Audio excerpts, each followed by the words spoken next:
أعوذ بالله من الشيطان الرجيم بسم الله الرحمن الرحيم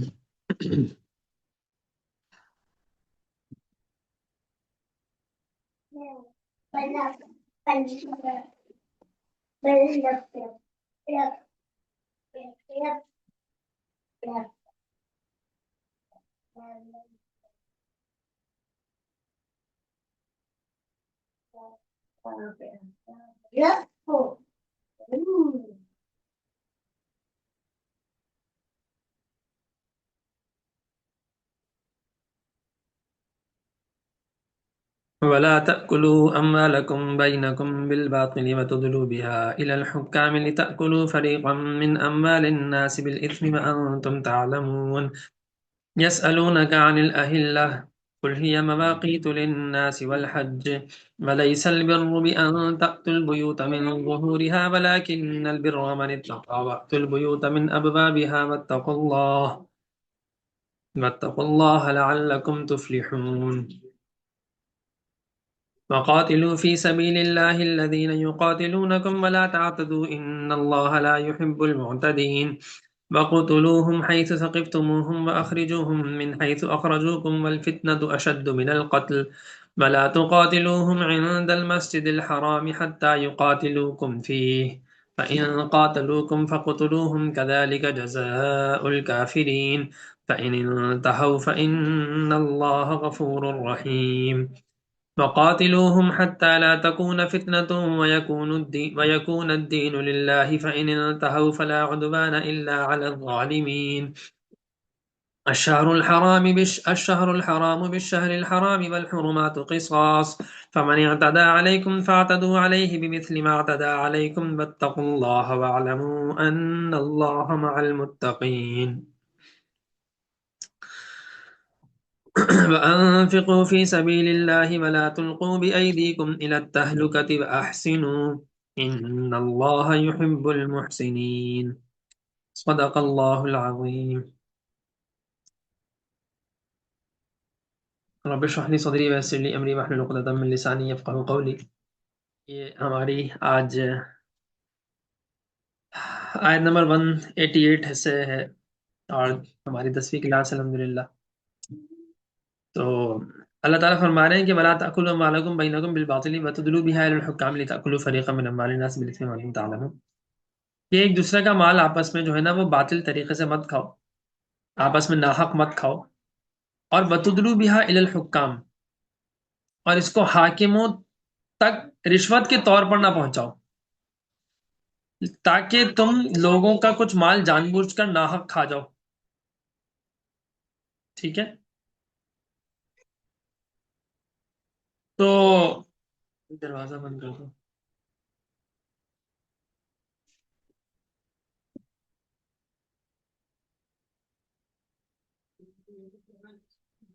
ٹھیک ہے نا، تو اس میں ایک سیکنڈ.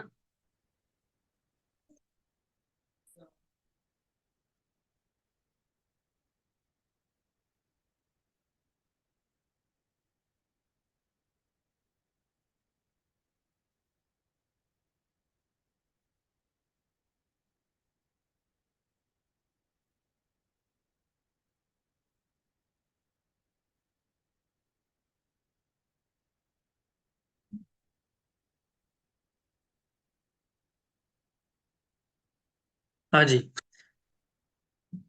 تو ایک دوسرے کا مال ناحق مت کھاؤ اس طریقے سے کہ حکام کو رشوت دو. اب یہاں پر اللہ تعالیٰ نے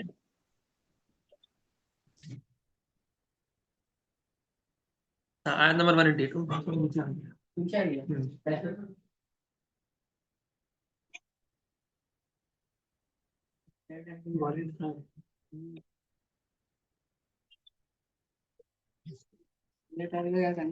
اس کو بولنا نا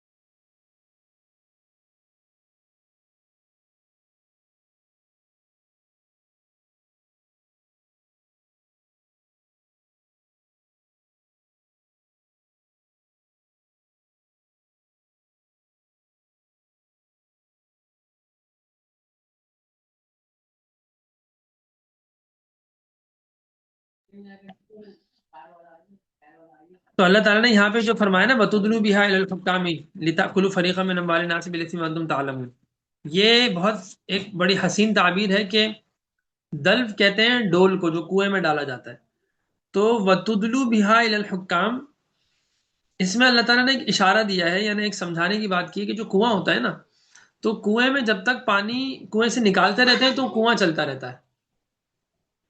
یہ بہت لطیف اور بلیغ انداز میں بات کی ہے اللہ تعالیٰ نے. کنویں میں جب تک پانی کنویں سے نکالتے رہتے ہیں تو کنواں چلتا رہتا ہے.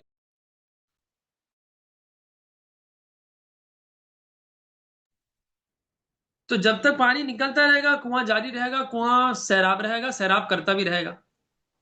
صحیح ہے.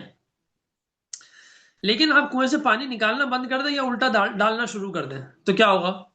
کنواں بند ہو جائے گا. ٹھیک ہے نا. تو یہاں اللہ تعالیٰ نے یہی بات کی ہے کہ وَتُدْلُوا بِهَا إِلَى الْحُكَّامِ، کہ حکام کو تم مت دو. حکام تو کنواں ہے، وہ تمہیں فائدہ پہنچائیں گے، تم مت دو حکام کو. یعنی رشوت تم مت دو. رشوت کیوں؟ اگر رشوت دو گے تو کیا ہوگا؟ سارا سسٹم الٹا ہو جائے گا. آج پاکستان میں صرف ایک رشوت ختم ہو جائے نا، حکومتی اداروں میں صرف ایک رشوت ختم ہو جائے.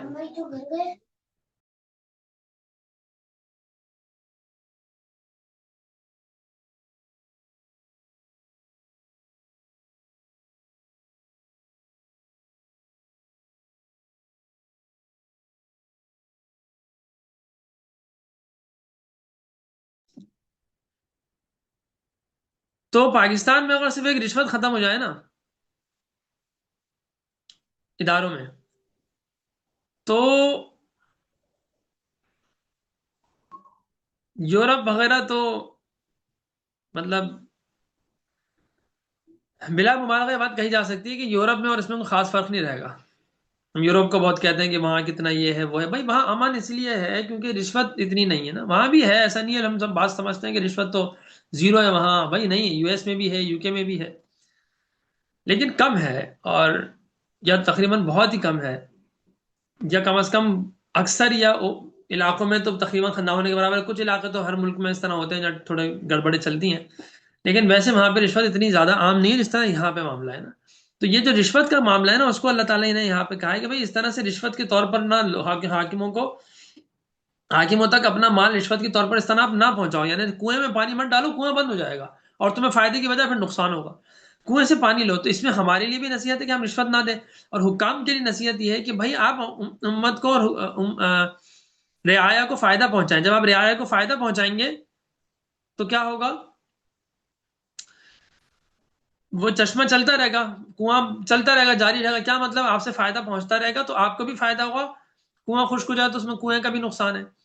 اور تو دوسری بات یہ ہے کہ جب فائدہ آپ سے نہیں ملے گا رعایا کو، تو جب رعایا کا بھروسہ ختم ہو جائے گا تو آپ کی حکومت بھی زیادہ عرصے چل نہیں سکے گی. یہی وجہ ہے کہ یہاں بس ایک سسٹم ہو گیا کہ جی ہر 5 سال بعد ایک دوسرا آئے گا. بس 5 سال ہماری مدت ہے،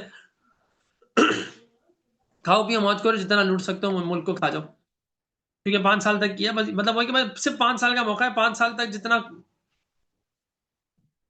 جو کر سکتے ہو لوٹ لوٹ کھسوٹ کر کے کر لو. یہ تھنکنگ اس لیے ڈیولپ ہو گئی کہ آج لانگ ٹرم ویژن ہی نہیں ہے. بھائی اگر وہ پہلے سے سوچ لیں کہ بھائی ہمیں تو یہاں پہ جم کے رہنا ہے اور حکومت ہم نے ہی چلانی ہے اور 5 سال نہیں 50 سال حکومت کرنی ہے، اگر ہم نہیں تو ہمارے بعد ہماری نسل کرے، تو اس کے لیے رعایا کو مطمئن اور یعنی سیٹسفائی کرنا پڑتا ہے.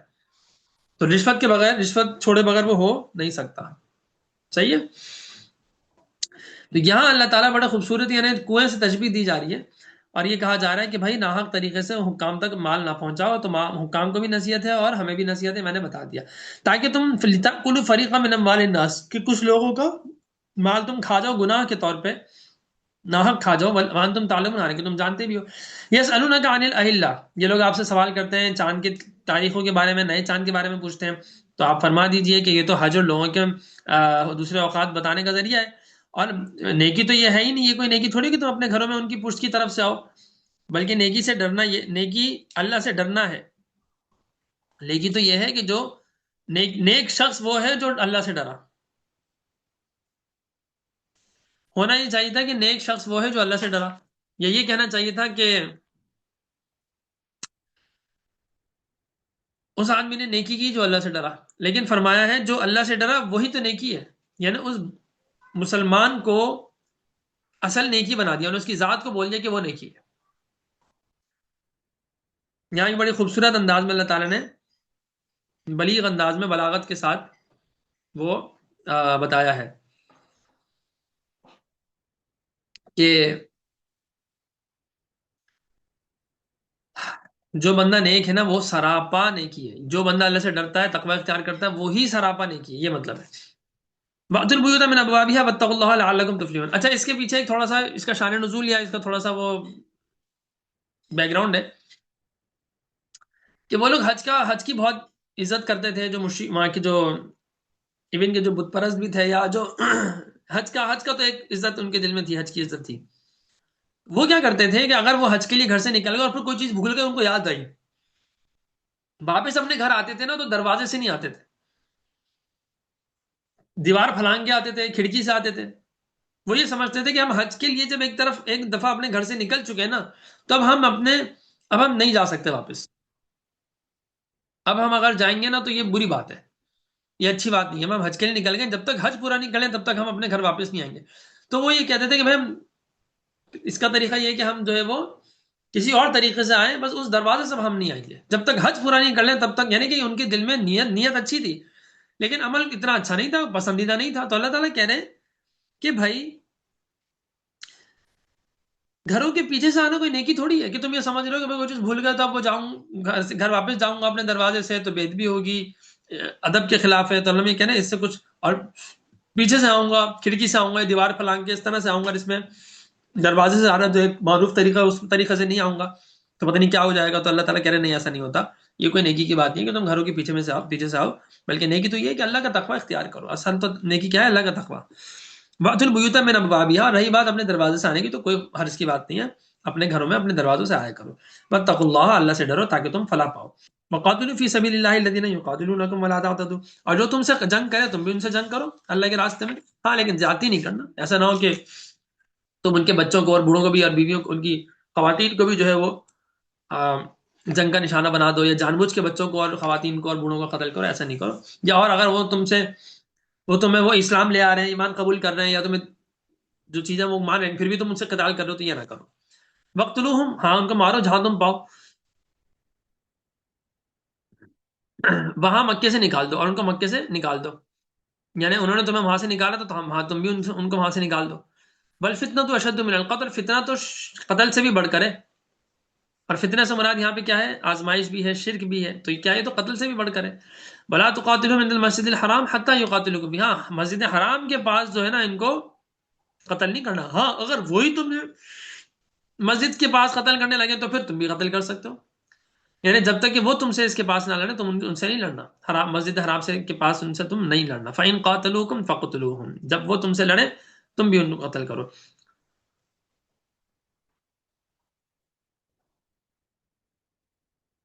كَذَلِكَ جَزَاءُ الْكَافِرِينَ، تو یہ تو کیا ہے؟ کافروں کی یہی سزا ہے۔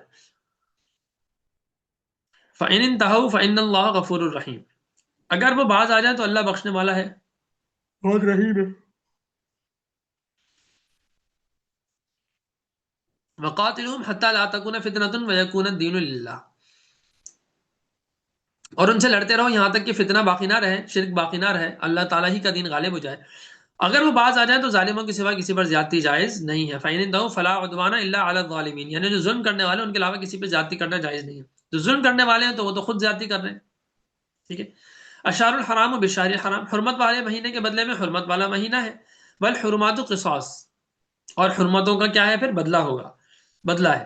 فمن اعتدى علیکم فاعتدوا علیہ بمثل ما اعتدى علیکم، اگر کسی نے تم پر زیادتی کی ہے تو تم بھی اتنی ہی زیادتی، یعنی کسی نے اگر زیادتی تم پہ کری ہے تو تم بھی اس سے اتنا ہی بدلہ لو جتنی اس نے زیادتی کی ہے۔ اور اللہ سے واتقوا اللہ وعلموا ان اللہ مع المتقین، اور اللہ سے ڈرو اور جان لو کہ اللہ تعالیٰ تو سچ ڈرنے والوں کے ساتھ ہے، متقی تقوی اختیار کرنے والوں کے ساتھ ہے۔ اللہ کا تقوی اختیار کرو اور اللہ کے راستے میں خرچ کرو، اور اپنے ہاتھوں سے خود کو ہلاکت میں مت ڈالو، اور بہترین طریقے سے کام کرو، احسان کرو، بے شک اللہ احسان کرنے والوں سے کیا کرتا ہے؟ محبت کرتا ہے۔ اپنے حج اور عمرے کو پورا کرو، وَأَتِمُّوا الْحَجَّ وَالْعُمْرَةَ لِلَّهِ فَإِنْ أُحْصِرْتُمْ، اگر تمہارا وہ کر لیا جائے، گھیراؤ تمہارا کر لیا جائے،